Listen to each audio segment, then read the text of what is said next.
What's up, extraordinary people? I'm Daniel, and today we're going to talk about Black Panther Wakanda Forever. Black Panther Wakanda Forever is directed by Ryan Coogler and stars Letitia Wright, Angela Bassett, Denai Guerrera, and others, and is the sequel to 2018's Black Panther, as well as the latest installment in the MCU.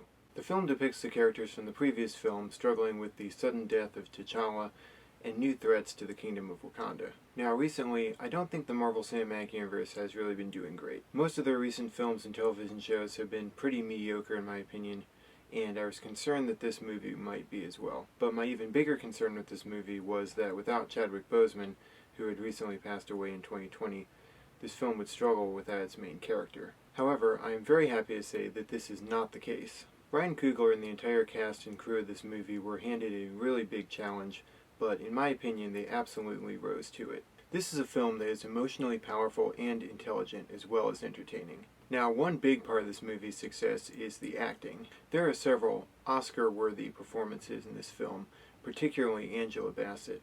There's one scene in particular that you'll know when you see it, where she gives an incredibly just searing performance. That's probably one of the best performances I've seen all year so far. Denai Guerrera is also extremely good here, and so is Lupita Nyong'o, who comes into the story maybe like halfway through or so. But the movie is really carried by the performance of Letitia Wright. Shuri was only a supporting character in the previous film, so it must have been a huge challenge for Letitia Wright to become the main character of this film and just have to carry all that more emotional and narrative weight. But she really rises to the challenge in this film. Her performance nails every emotional beat that it has to. We get to see her process her grief, we get to see her assume this new role she's in and the challenges that come with that, and it's really great character writing and acting, and mercifully, unlike other MCU movies I could name, this movie lets those scenes actually breathe and lets those emotions actually linger, and doesn't just crowd every scene with as many jokes as possible. The serious scenes feel like they actually have weight to them, and that's really a breath of fresh air in the current era of the MCU. As much as I was impressed with the acting for this movie, I was almost equally impressed with the story, and particularly the villain of the film, Namor.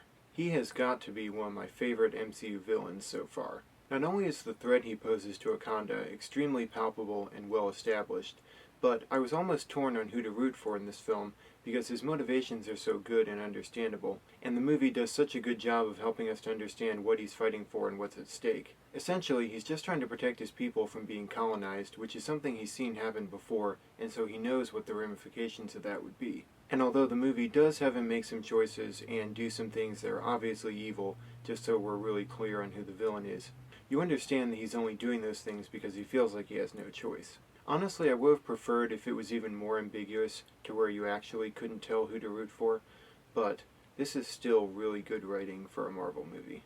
The action scenes and visuals are also really great in this movie. For once, it doesn't look like the visual effects were as rushed as they seem to be in other recent MCU films. On top of that, the costuming and set design creates a really unique look and feel for every character and location, really allowing them to all be set apart from each other in the film. Now, this movie isn't completely perfect, of course. I do have some minor problems with it.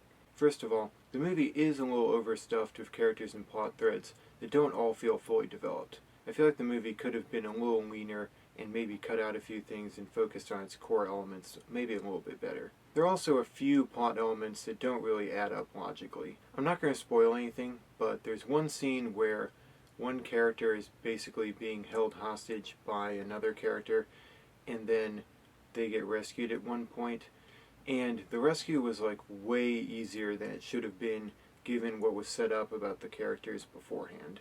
I'm really trying to be vague here so I don't spoil anything, but you'll know the scene when you see it, and I think it could have used a little bit more time and just a little bit more establishment of how hard it should have been, and maybe throw a little more obstacles in the character's way, make them have to overcome a little bit more to accomplish it. It's not a huge issue with the film, there are a few other scenes like that, but it did take me out of the experience a little bit.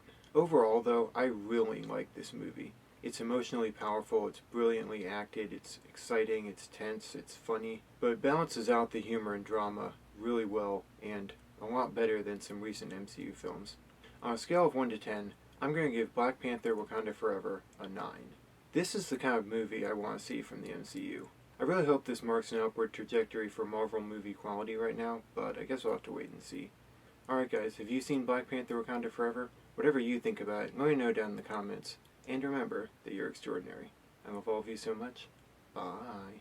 'Cause you're extraordinary. Yes, you know it's true. Extraordinary. That's why